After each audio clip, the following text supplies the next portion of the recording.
Salam alaikum, bonjour à tous. Comme je vous ai dit dans la vidéo précédente, vous avez remarqué, on a fait donc les coquilles. Pour les cookies, on a eu besoin de 4 jaunes d'œufs. Donc il restait les 4 blancs. J'ai précisé que j'allais mettre je les utilise en général, je fais les deux en même temps. Comme ça, il n'y a pas de perte. Et puis, il y en a pour tous les goûts.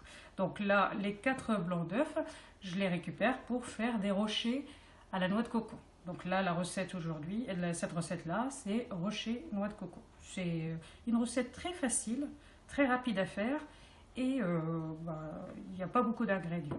Donc on va regarder justement les ingrédients. Donc il y a les 4 blancs d'œufs qu'on a vu tout à l'heure. Il y a donc ici 250 g de sucre et 250 g de noix de coco râpée. Donc c'est la même quantité. Après, celui qui veut mettre moins de sucre pour que ce soit moins sucré, on peut très bien enlever un peu de sucre. Après, la recette est celle-là. Donc après, on adapte le sucre selon le goût. Mais en général, c'est le même poids. Donc je commence par mettre ma noix de coco. Voilà. Le sucre, là c'est du sucre extra fin. Après, vous pouvez aussi mettre de sucre glace. Voilà. Voilà, donc je mélange hop, et je rajoute les blancs d'œufs. Hop là, et là, je mélange le tout doucement. Et après, on va donc façonner nos rochers et les mettre au four.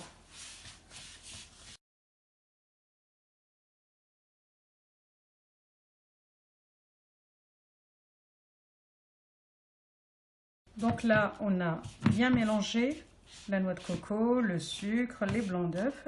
Donc on va commencer à façonner.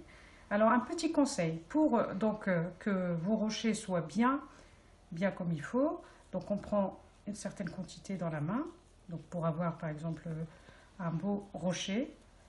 Là par contre, on s'arrange pour qu'il soit bien haut.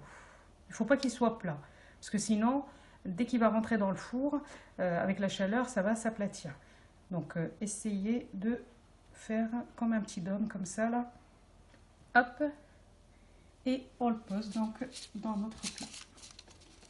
Voilà. Parce qu'après, ça va s'aplatir, ça va redescendre en fait. Donc il vaut mieux faire de cette manière-là. Comme ça, vous allez avoir des beaux rochers. Et là, nos coquilles de tout à l'heure, ils commencent donc à sentir bon. Voilà, hop. Et là, c'est pareil, de toute manière, moi, comme j'ai fait les coquilles juste avant, le four, il est déjà préchauffé. Donc, n'oubliez pas de préchauffer votre four juste avant. Après, celui qui n'aime pas la noix de coco, qui a quand même les blancs d'œufs, il peut très bien les utiliser, les blancs d'œufs, pour monter les blancs en neige, pour faire, je ne sais pas, avec un tiramisu ou une crème à façonner, faire des macarons. On peut faire pas mal de choses avec. Hop. Voilà. Donc je fais mes petits rochers tranquillement. Donc je vais poursuivre. Et après, on se retrouve pour voir ce que ça donne à la fin. Voilà, donc on a façonné tous nos petits rochers.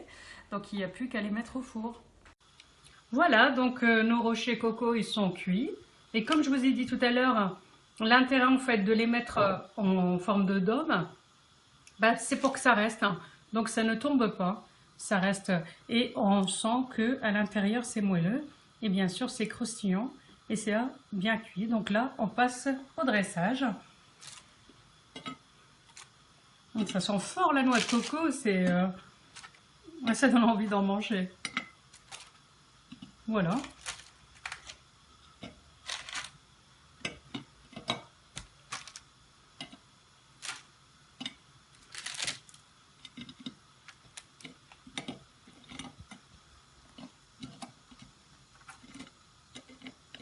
Hop. Hop. Je vais pas pouvoir tout mettre. Hein. Ah bah si, on va essayer. Hop, et voilà. Mince. Bon, celle-là, c'est pas la peine. Donc voilà. Donc j'ai fini donc, de préparer. Donc je vous ai présenté aujourd'hui mes rochers coco. Tout de suite après qu'on a fait donc les cookies. Ben, il me reste plus qu'à vous souhaiter un bon appétit. Essayez-les. Vous n'allez pas être déçus. C'est une recette vraiment que j'ai depuis un petit moment. Je la teste à chaque fois.